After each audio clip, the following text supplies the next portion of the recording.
Hello everyone and welcome back to the channel. What if I told you that a beaten down tech giant once worth over $300 a share might be one of the most overlooked comeback stories in the market right now at 67 a share? Today I'm diving into a stock that has not only dipped hard, but one I believe is poised to double from here. And yes, it is a name you all know, PayPal. This is a company that is not just another fintech. It was one of Elon Musk's first major ventures, a launch pad that helped fuel his journey to becoming the richest man on the planet. And while many have forgotten about PayPal after its epic crash from glory, I have not. I first bought in during 2023, wrote it up for a solid 40% gain, and cashed out at the beginning of this year during the tariff stock market panic. But just a week ago, I started buying again. Why? Because after its recent dip and a deep dive into the financials, something clicked. I believe we're looking at a potential double from its current price around 67.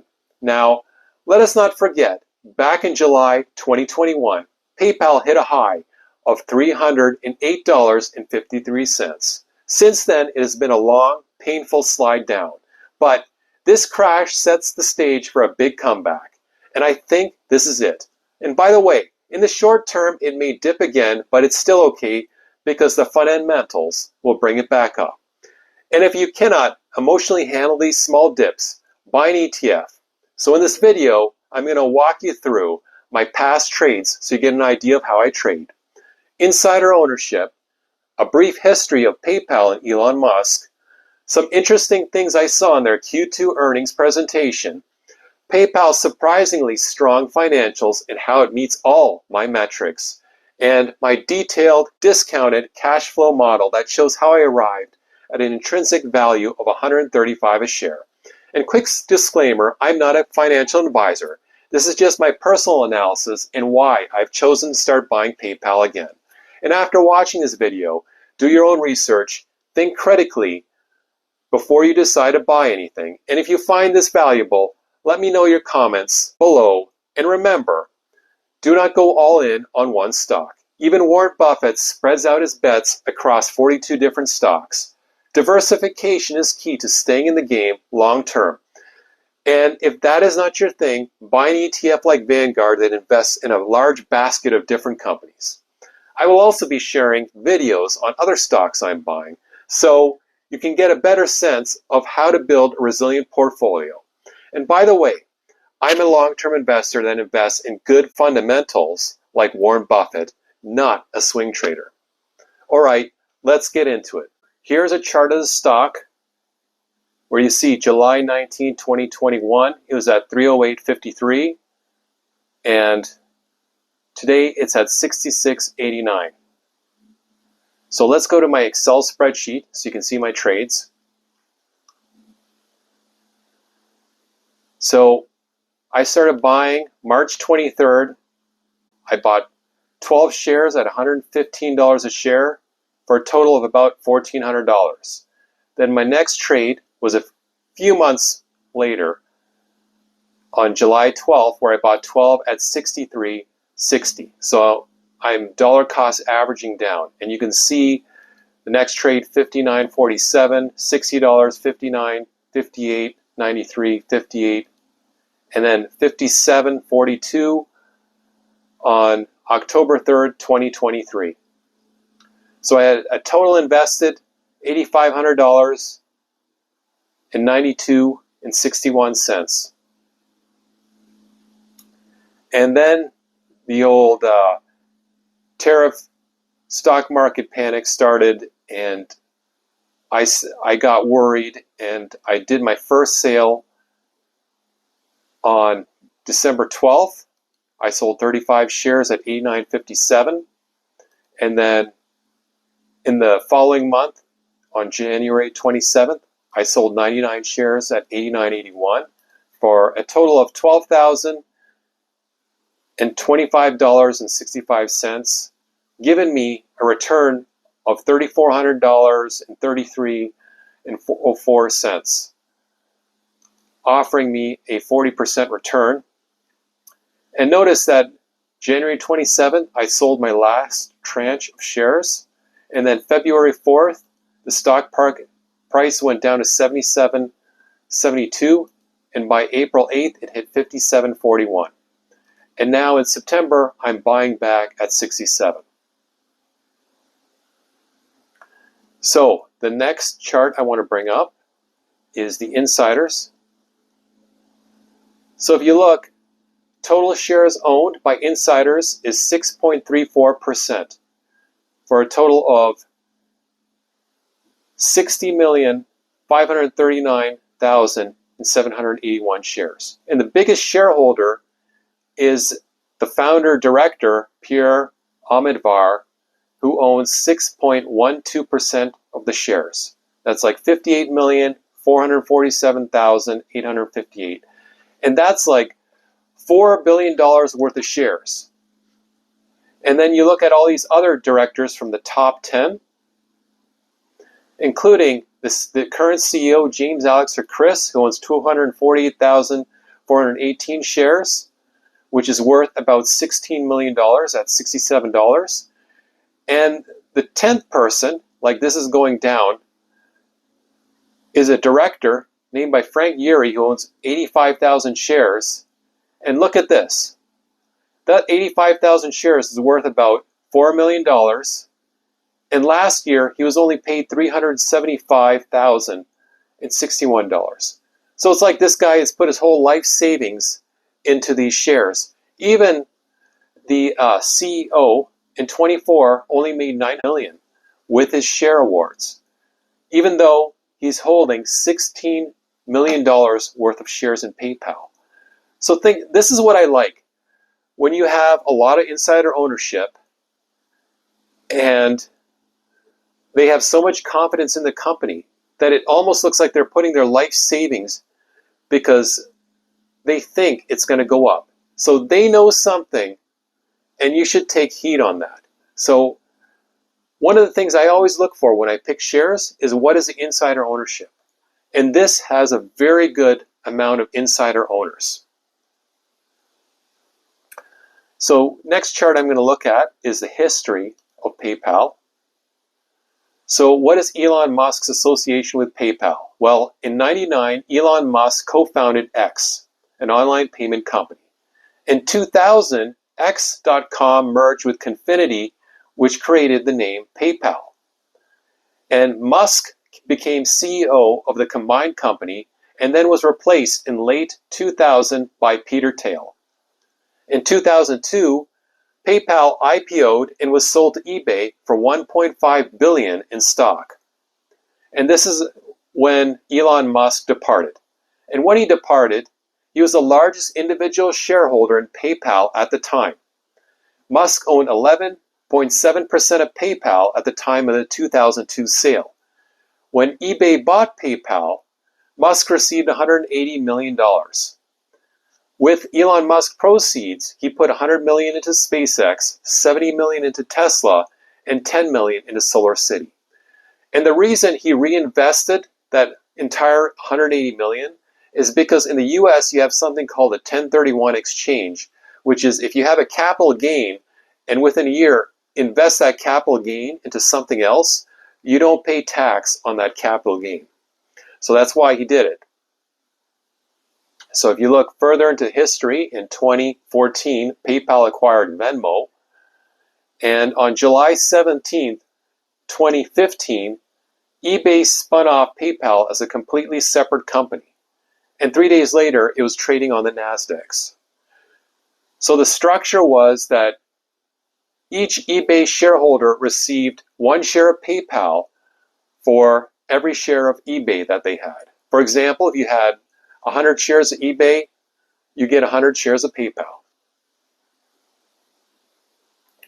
So next thing I want to look at is the Q2 presentation earnings.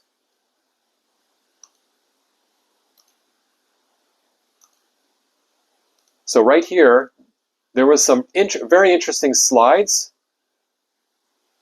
So the first slide I want to talk about is these advancing strategic growth drivers. Scaling modern experiences and high growth products.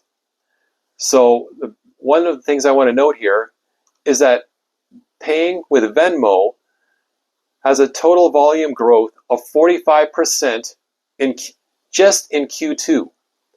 And the buy now, pay later total payment volume growth is 20%. And if you look on this side, you can read PayPal and Venmo can now be set as a default payment options at the Taco Bell app and website, and customers can check out with PayPal and earn 20% cash back. So these are some new features that PayPal is adding in their joint partnerships that are using PayPal products, which is going to increase the revenue. And you can see, like, they have a sample here of Taco Bell offering their 20% cash back and what it looks like on someone's cell phone. So the next thing on advancing strategic growth drivers, there's a slide on accelerating Venmo growth. So we talked about the first one. The second one is Venmo debit card monthly active account growth has grown by 40%. That's a lot of growth. And Venmo revenue growth is up 20%. And here on this side, you can see that the Venmo is spreading across college campuses nationwide with their personalized debit cards, which is a really cool feature. And you can see there's a lot of things they're doing to improve revenue. So in this next slide, they're talking about gaining momentum beyond e-commerce. So it says here, 2 million users added in Q2, which were first-time PayPal and Venmo debit card users in the US. They also added 3 million users since launch of their contactless mobile wallet enrollments in Germany. So they're spreading rapidly to other countries. Here you have enrolled near-field communication users set PayPal as their default NFC wallet, and 50% of those that are enrolled do that. On the other side of the screen, you can see PayPal's first contactless mobile wallet is now available nationwide in Germany on iOS and Android. And they also introduced a pay later to go to give shoppers the option to split in-store purchases into 3, 6, 12, and 24 months installments. So they're also getting into finance to increase their revenue. Here's another really cool slide I saw. Introducing PayPal World. So it says right here, they're launching this in fall. And they're going to be connecting 5 of the world's largest digital payment systems and wallets with nearly 2 billion users on a single platform. Like, look at, so you got PayPal, 10Pay Global, Venmo, UPI, but 10Pay Global, I mean, that is a huge payment system. That's a company out of China, and they operate in over 100 countries worldwide. So here's some more slides, but those were the ones that I found the most interesting because these are drivers that are going to raise the revenue in PayPal. So next, I want to go to the financial statements and look at the revenue. So here's the financials. So let's look at revenue. In fiscal year ending 2020, revenue was $21,454 million. In the fiscal year ending 2024, that's 5 years later, it's $31,797 million. And you can see in the trailing 12 months, it went up to $32,292 million. You see, and so over the course of 5 years, it's been going up, and significantly up. And here's a breakdown of what it is. Like last year was 6.8%. So now let's take a look at the net income, see how it's doing. So in fiscal year 2020, it was $4,202 million. And then fiscal year 2024, looks like it went down a little, but in the trailing 12 months, it went up, and it's higher than in 2020 at $4,679 million. So we're up what? 450 million, which is still good. That's a growth of 5.43%. Now, if we look at shares outstanding, we can see they're doing a very aggressive share buyback. So in 2020, shares diluted was 1.187 billion, and ending Q2, it's 1,000,000,003 million. And if you look to date, and if you scan it on the internet, you can see that the shares outstanding is 955.3 million. So it's going down, which is very good because as the total number of shares outstanding goes down, your equity goes up, which sends the price up. So that's a really big thing I look at. I want to know if a company is buying back its shares before I buy it. Because if it's diluting shareholders, the value of your shares are going to go down. So the next thing I'm going to look at here is the cash for 5 years, like what their cash flow is. So let's look at the balance sheet. So we see cash in equivalents. In fiscal year 2020, it was 4,794 million. In fiscal year 2024, 6,561 million. In the trailing 12 months, 6,688 million. So cash flows has gone up over the course of 5 years, which is another plus for me. So next, let's check out some of the ratios that I use to determine whether to buy a stock or not. So ratios. The first one I look at is the PE ratio, the price to earnings ratio. So we see the price to earning ratio current is 14.33 and the forward price to earnings ratio is 12.43. So when I look at a company, anything under 25% is a good price to earnings ratio. And this is half of that. So next thing I look at is return on invested capital. So right here, we have return on invested capital of 11.46.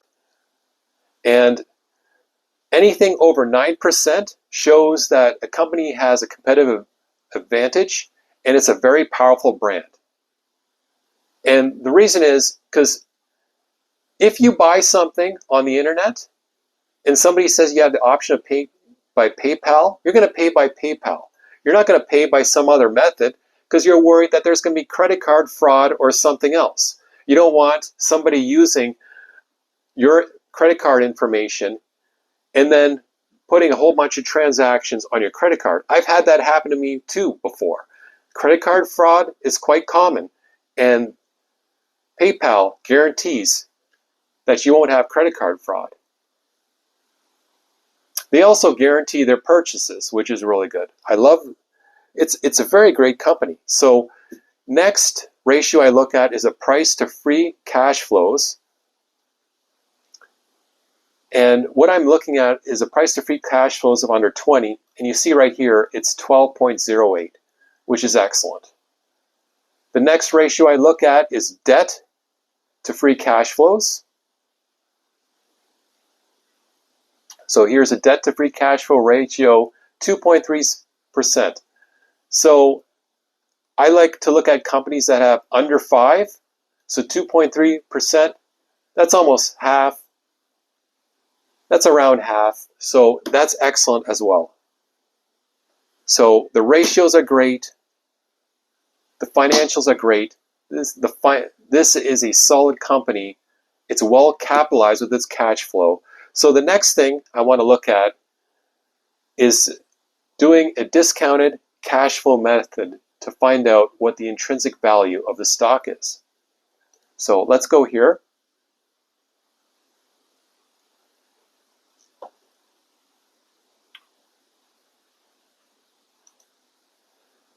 So this here is my basic discounted cash flow method formula.